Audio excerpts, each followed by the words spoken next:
अपने कबूलनामे में उसने ऐसे ही कई और कत्लों के बारे में बताया।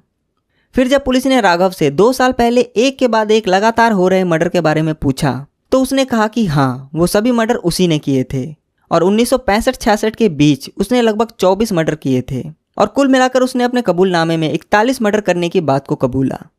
उसने बताया कि ये मर्डर 41 से भी ज़्यादा हो सकते हैं, पर अभी फिलहाल उसे इतना ही याद है।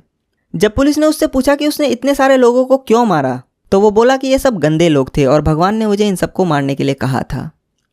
अब पुलिस को उसका कबूलनामा तो मिल गया, मगर अब जरूरी था उसका हथियार, क्योंकि कोर्ट में उसे गुनहगार साबित करने के लिए कत्ल में इस्तेमाल हुए हथियार का बहुत बड़ा रोल होता है। तो जब पुलिस ने रामन राघव से पूछा कि जिस हथियार से उसने सबका मर्डर किया वो कहाँ है, तो वो पुलिस को अपने साथ आरे रोड के जंगल में ले गया और वहाँ एक झाड़ी से अपने हथियार निकाल कर दिए, जिसमें उसका वो लोहे का नोकीला हथियार और चाकू था।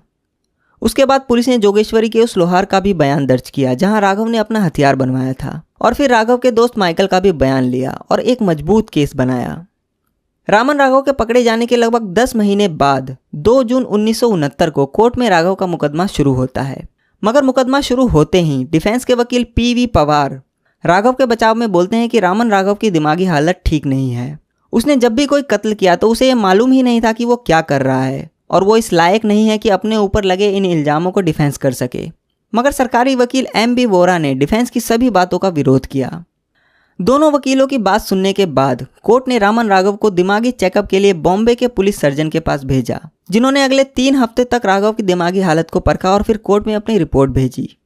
इस रिपोर्ट में उन्होंने बताया कि राघव की दिमागी हालत बिल्कुल ठीक है और उसने जो भी किया उसे पता था वो क्या कर रहा है। इस रिपोर्ट और सभी दलीलें सुनने के बाद कोर्ट के जज CT दीघे ने रामन राघव उर्फ सिंधी दलवाई को दोषी करार दिया और उसे मौत की सजा सुनाई। इसके बाद यह केस हाईकोर्ट पहुंचा। वहां भी राघव के बचाव पक्ष की तरफ से यही दलील दी गई कि इसकी दिमागी हालत ठीक नहीं है।